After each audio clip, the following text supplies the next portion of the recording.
Si somos sinceros, debemos admitir que es muy fácil odiar a alguien como el rey Herodes. Me refiero a que trató de matar a Jesús recién nacido y en el proceso asesinó a todos los niños que vivían en Belén.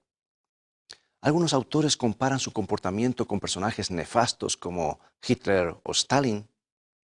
Pero, ¿qué dirías si encontraras algunos rasgos de tu propio ser en la historia de Herodes? ¿No será posible?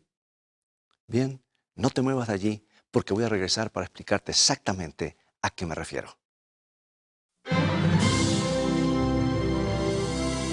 Está escrito. Declara el mensaje final de Dios para nuestro tiempo.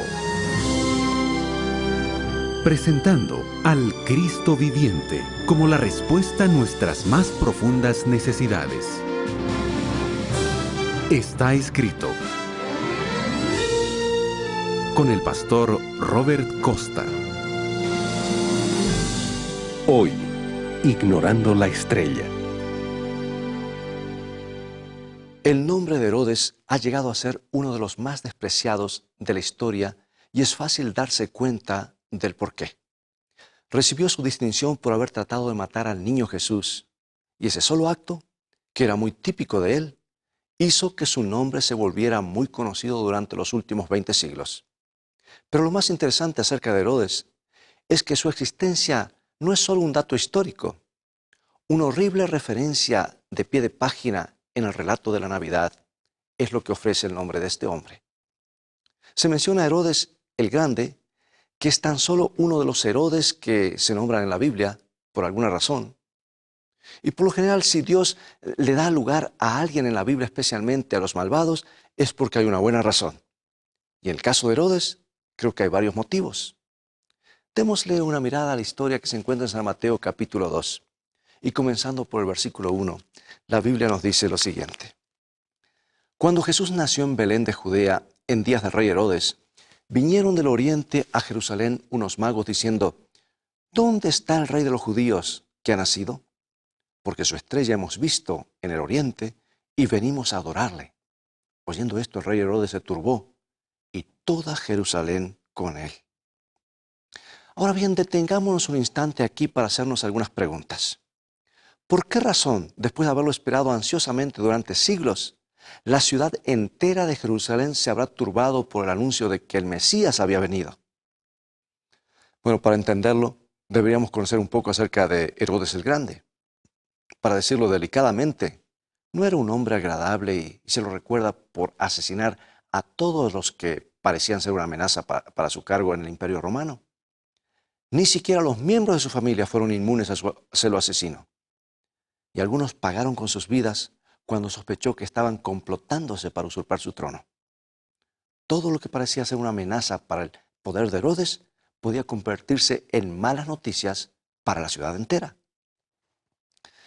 Por eso, cuando los sabios de Oriente se presentaron de pronto en busca del Mesías, la ciudad entera contuvo el aliento porque uno de los errores comunes por aquellos días era pensar que el Mesías vendría para vencer al Imperio Romano.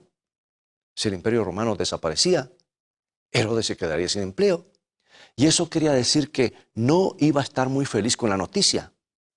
Aunque no tengo una confirmación bíblica, sí tengo la firme sospecha de que algunos sacerdotes y dirigentes religiosos de los días de Herodes estaban ocultando deliberadamente las profecías bíblicas porque tenían terror de Herodes y no querían mostrarse ansiosos por la venida del Mesías.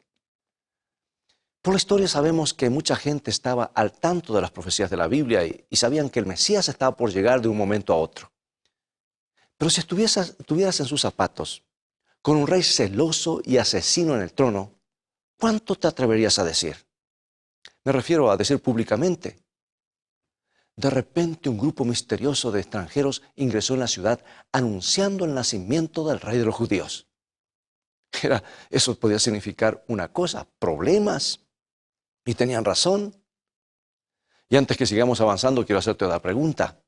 ¿Quiénes eran esos hombres que vinieron de Oriente? Una leyenda popular dice que eran tres y otras tradiciones incluso nos dan nombres, Gaspar, Melchor y Baltasar.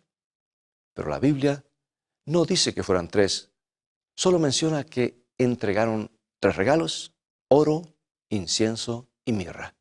Por eso suponemos que los hombres eran 3, pero el interrogante mayor es este: ¿cómo sabían esos extranjeros que el Mesías iba a venir finalmente?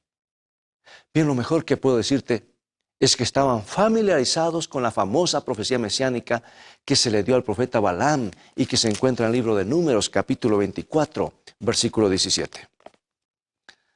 Lo veré, mas no ahora; lo miraré, mas no de cerca. Saldrá estrella de Jacob y se levantará cetro de Israel. Podemos imaginar que cuando los sabios vieron una estrella nueva en el cielo, supieron que el tiempo había llegado y que el rey de los judíos había nacido. Pero esto nos deja otra pregunta sin respuesta: ¿de dónde obtuvieron una copia de esa profecía? Bien, nuestra Biblia en castellano los llama magos. Es la traducción del término griego magoi, un nombre reservado para las clases más educadas del Antiguo Oriente. La palabra mago que utilizamos en la actualidad proviene de este antiguo título, que en otras versiones se traducen como sabios. Eran filósofos y científicos del mundo antiguo. Eran profesores, posiblemente universitarios. Es muy posible que en su búsqueda del conocimiento hayan estudiado copias de las escrituras hebreas junto con las otras religiones. Pero hay algo más. Deberíamos recordar que la nación de Israel había estado 70 años en cautividad en Babilonia, y en esa época el profeta Daniel había sido parte del grupo de magos o sabios del imperio babilónico. Es posible que el ejemplo de Daniel y sus sorprendentes profecías acerca de la venida del Mesías mencionaran una fecha que estaba a punto de llegar. ¿Fueron todas esas cosas un incentivo que terminó en la visita de los magos siglos atrás? No importa qué fue lo que los estimuló, no podemos negar que los extranjeros estaban entre los mejor informados y más entusiasmados con la venida del Mesías. Y esto nos trae al segundo capítulo de esta historia, que tiene que ver con nosotros hoy. Porque aquí estamos sentados en esta época del mundo, con pleno acceso a la palabra de Dios, pero da la impresión de que los que están más entusiasmados con Jesús viven en algún otro lugar. Tiempo atrás me encontraba visitando un país donde el Evangelio recién está echando sus raíces, y pude ver cómo unas 25,000 personas asistieron a una reunión para escuchar las buenas nuevas de Cristo. Me refiero a la India. Algunos tuvieron que viajar durante horas en la caja de un camión, noche tras noche tras noche, solo para escuchar algunas palabras acerca de la Biblia. No podían entender demasiado la historia de Jesús, en parte porque nunca habían escuchado esa historia antes. Ahora, hemos dedicado allí 50 templos flamantes. Y al final del servicio de dedicación de uno de ellos, el pastor local preguntó si alguien en la congregación quería ayudar a amoblar esa iglesia vacía. Una por una las manos comenzaron a levantarse, prometiendo sumas de dinero que, me consta, representaban sus ingresos de un mes o más. Entonces, repentinamente, parte de la congregación se paró y se fue. Y con mi mirada occidental, estaba seguro de que el pastor los había ofendido al pedirles una ofrenda. Pero no podía estar más equivocado. Pocos minutos más tarde, un flujo de personas entró por las puertas del templo portando artefactos domésticos que habían traído de sus casas para entregarlos como ofrendas para la iglesia. Cosas como la única lámpara eléctrica que tenían, el único reloj que tenían y lo habían sacado del estante de su dormitorio, o las únicas 4 sillas de una familia. Para ser honesto, quedé maravillado por la disposición de esas personas que no tenían demasiadas posesiones, por expresar su deseo de seguir a Jesús. Pero aquí en Occidente hemos tenido acceso a la Biblia y lo hemos tenido durante generaciones, y los creyentes tratan al pastor como si le hicieran un favor al aparecer de vez en cuando por la iglesia.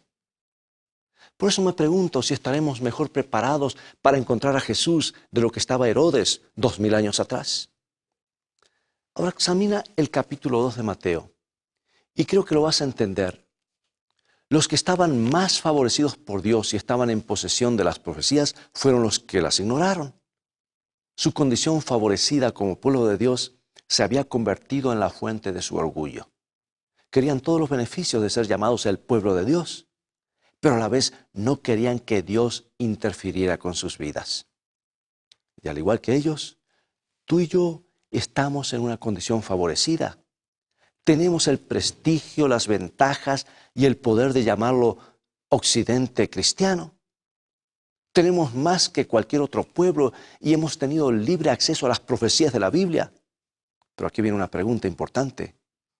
¿Qué sucedería si el Jesús de la Biblia, el verdadero Jesús, no el que hemos recreado a nuestra propia imagen, qué sucedería si el verdadero Jesús ingresara repentinamente en nuestro medio? ¿Seríamos mejores que los habitantes de la antigua Jerusalén? ¿O nos hubiéramos ofendido por las exigencias de Jesús en nuestras vidas? Meditemos un poco en esto. Una de las razones por las que tuvimos tantos problemas cuando Jesús vino la primera vez es porque no esperábamos que tuviera ese aspecto. Al confundir las profecías de la primera y la segunda venida, quedamos con la idea de que el Mesías vendría para vencer a los romanos y establecer un reino terrenal. Y por causa de esa confusión, hasta los más cercanos a Jesús no siempre entendieron su accionar. En Norteamérica y en el mundo occidental en general, en nuestros países latinoamericanos, hemos recreado al Hijo de Dios con tantos moldes diferentes que ya se nos está haciendo difícil saber quién era el verdadero Jesús. Algunos lo ven como un devoto capitalista cuyo objetivo primordial es predicar las buenas nuevas del éxito personal y de la abundancia económica. Otros lo ven como un activista social cuyo objetivo es derrocar las estructuras y liberar las clases oprimidas de la opresión a los tiranos. El problema es que todos tenemos una idea preconcebida de cómo debería ser Jesús, y eso nos impide verlo realmente como es. Ahora bien, yo sé que voy a pisar algunos callos cuando diga esto, porque una o dos personas me han enviado cartas en el pasado cuando he hecho la siguiente observación. Hay algo más que podemos aprender de la historia de Herodes, que es muy importante que estudiemos nosotros los que vivimos en Occidente en el siglo XXI. Quiero que medites en ello. Voy a hacer la pregunta bien difícil. ¿Hay algo que aprender de la historia de Herodes en lo que respecta a las líneas divisorias que debe haber entre la Iglesia y el Estado? A propósito, permíteme una pregunta más mordaz. ¿Es responsabilidad de la Iglesia y su rol primordial sobre la tierra tomar las riendas del gobierno y establecer un imperio cristiano? Y antes que respondas que sí, quiero que lo pienses bien. Creo que te das cuenta en las páginas de la Biblia que buena parte del problema se generó cuando las personas esperaban que Jesús estableciera un reino terrenal. Mira el capítulo 6 de Juan y verás que la desgarradora historia de cuando Jesús plantea el propósito de su ministerio y al terminar de hablar, muchos de sus discípulos se alejaron. ¿Por qué? Es porque su misión no coincidía con las nociones preconcebidas que tenían del reino del Mesías. Y si estudias la Biblia con detenimiento, verás que Jesús rechazó el poder político. Su foco principal no estaba en un reino terrenal, sino en el reino de los cielos. De hecho, cuando se encontró en la corte terrenal de Pilato, el gobernador romano pronunció las palabras que se encuentran en San Juan 18. Escucha bien esto, San Juan 18, 26. Respondió Jesús, mi reino no es de este mundo. Si mi reino fuera de este mundo, mis servidores pelearían para que yo no fuera entregado a los judíos, pero mi reino no es de aquí. Amigo y amiga, nada lo separó a Jesús de la misión que había venido a cumplir. Habían problemas sociales en sus días, muchísimos. Había corrupción política, muchísima. Había inmoralidad y cosas que corregir en la sociedad, muchísimas. Pero nada apartó a Jesús de su misión. Mantuvo separado el reino de los cielos y el reino de la tierra. Es más, vino del reino de los cielos para llevar ciudadanos del reino de esta tierra y transformarlos en ciudadanos del reino de los cielos. ¿Qué quiero decir con esto? ¿Que los cristianos deben sentarse a un costado levantando el pulgar mientras las naciones de Occidente se introducen más y más en su pecaminosidad? No, por supuesto que no, pero entiéndemelo bien. Analicémoslos con mucho cuidado. Cuando pasamos de la oración y la predicación a la legislación de nuestras creencias para hacerlas obligatorias, cruzamos una línea muy delgada. No hay duda de que hemos perdido el control sobre las bases morales que nos hicieron fuertes, pero mientras que nuestra frustración como cristianos se vuelca sobre el declive moral de Occidente, es muy fácil perder de vista el rol bíblico que Jesús le dio a la iglesia.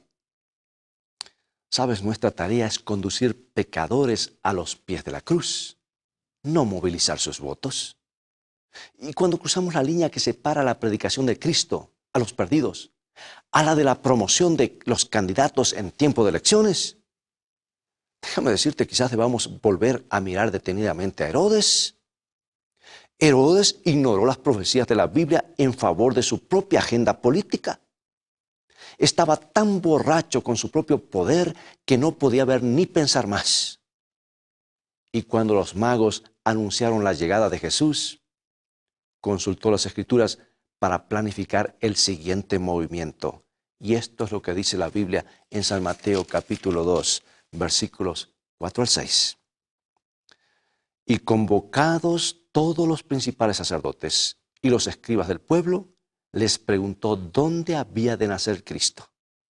Ellos le dijeron, en Belén de Judea, porque así está escrito por el profeta. Y tú, Belén, de la tierra de Judá, no eres la más pequeña entre los príncipes de Judá, porque de ti saldrá un guiador que apacentará a mi pueblo Israel. No hay duda, Herodes sabía lo que enseñaba la Biblia. Pero en vez de maravillarse por el fiel cumplimiento de las profecías, estaba más preocupado por controlar el poder. Creía en la Biblia para saber que el niño de Belén era el tan esperado Mesías, pero igualmente pensó que podía cambiar el curso de la historia que se había profetizado para proteger sus propias ambiciones. Estaba dispuesto a robar al mundo, a saquear la cuna sagrada del Hijo de Dios para preservar su poder político. Y déjame hacerte una pregunta importante. ¿Es posible que el cristianismo moderno, particularmente en Occidente, haya estado haciendo lo mismo?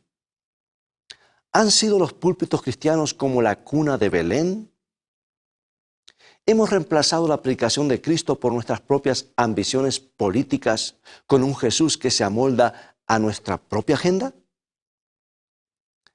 ¿Ha sido reemplazado el claro sonido del mensaje evangélico con veladas y campañas políticas? Una vez más, quiero ser totalmente claro. No digo que los cristianos debieran quedarse en la oficina y no ir a votar. En realidad, me gustaría que más cristianos asumieran sus responsabilidades cívicas y participaran en los destinos de su país. Nuestras voces deberían alzarse y ser oídas y deberíamos orar por nuestros dirigentes. Pero a la vez, les suplico a los cristianos de todas partes a mantener la sacralidad del púlpito, que sea el lugar donde los sabios del siglo XXI puedan acudir para encontrarse con el verdadero Hijo de Dios. Escucha. En este punto necesitamos ser muy cuidadosos. Y déjame que vaya directamente al grano.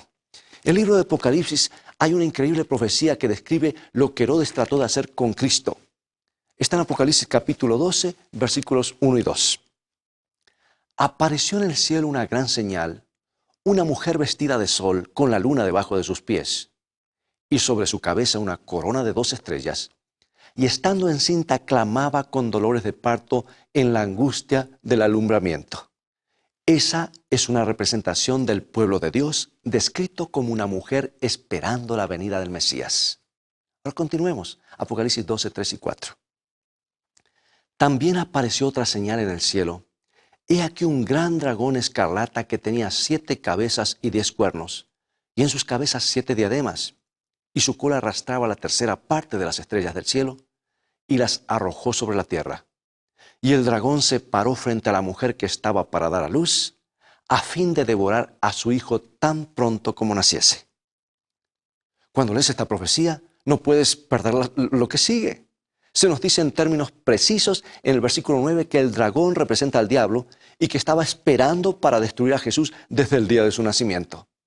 En otras palabras, el intento de Herodes para matar al Hijo de Dios fue total y definitivamente motivado por el mismo diablo. Sabemos quién fue el verdadero instigador de la muerte de Jesús. Hemos identificado la fuente de celoso orgullo que hizo que Herodes quisiera matar a todos los niños de la ciudad. Y a esta altura, a nadie le sorprende que el diablo tuviera el control de la vida de Herodes. Lo que sí sorprende es la próxima profecía que se encuentra en Apocalipsis 13, 1 y 2.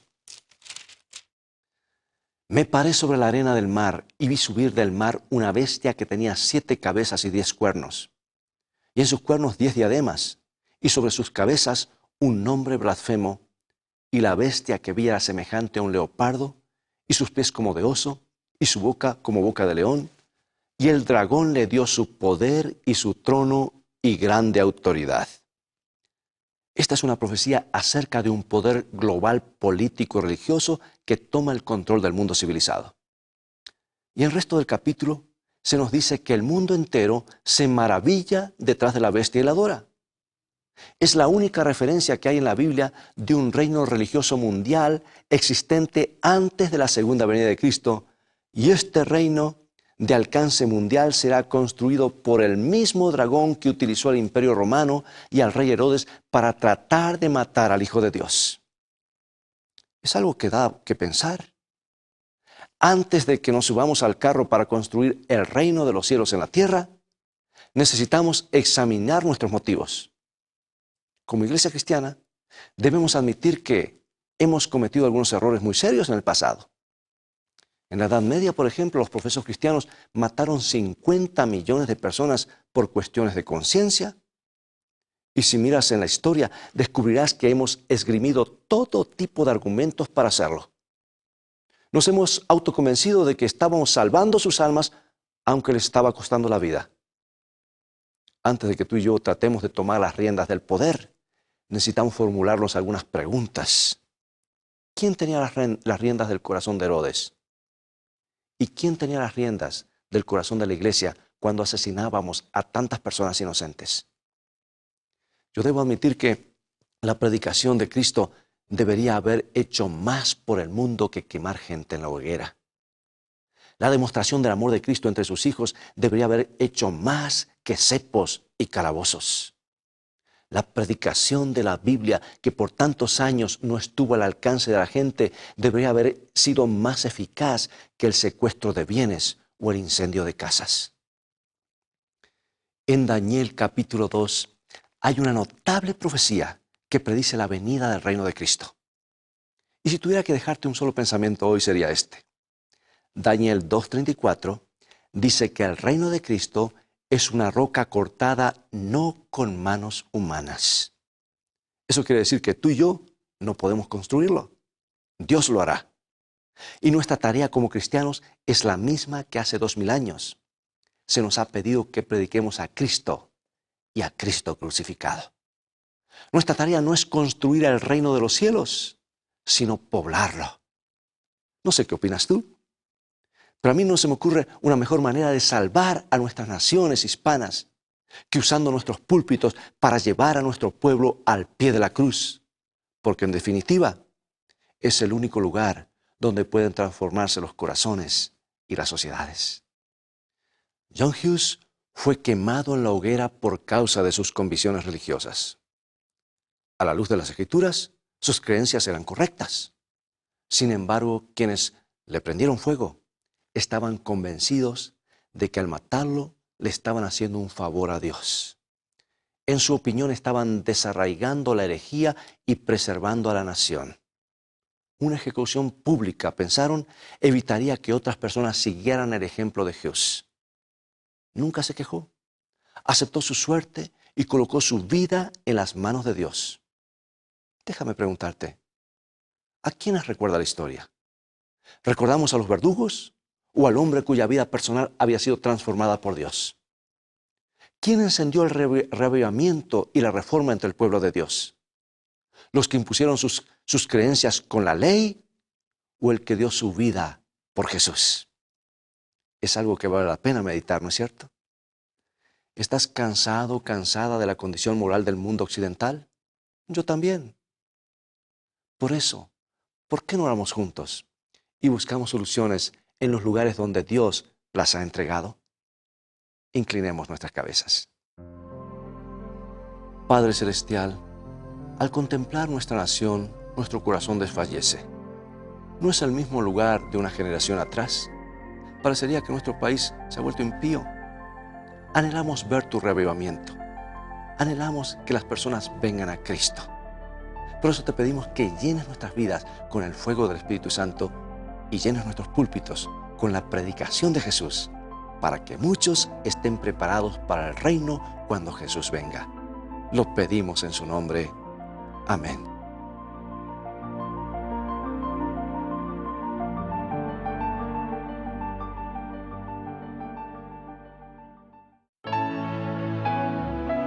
Todos necesitamos algo seguro en lo cual confiar ante los problemas, desafíos e interrogantes que nos plantea la vida.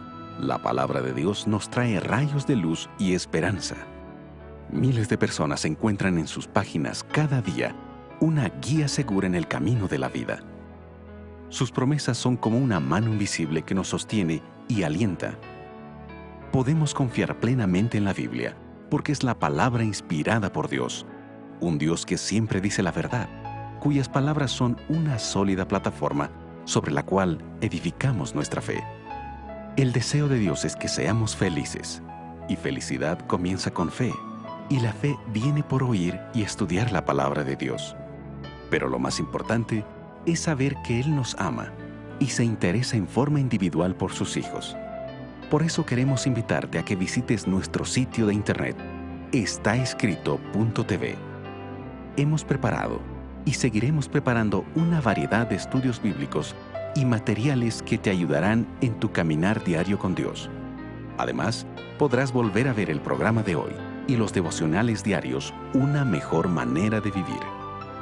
Visítanos en la dirección electrónica estaescrito.tv y recuerda, tú vales más para Jesús. Él te ama más de lo que puedas imaginar.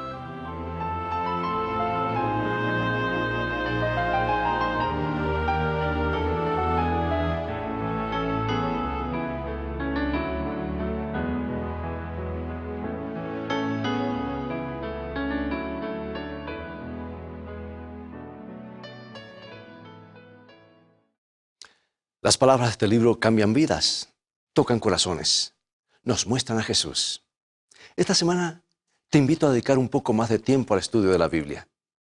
Tengo muchas herramientas que pueden ayudarte. Visítanos en estaescrito.tv. Puedes consultarla esta misma semana. Dios te bendiga y te guarde. Y recuerda, escrito está, no solo de pan vivirá el hombre, sino de toda palabra que sale de la boca de Dios.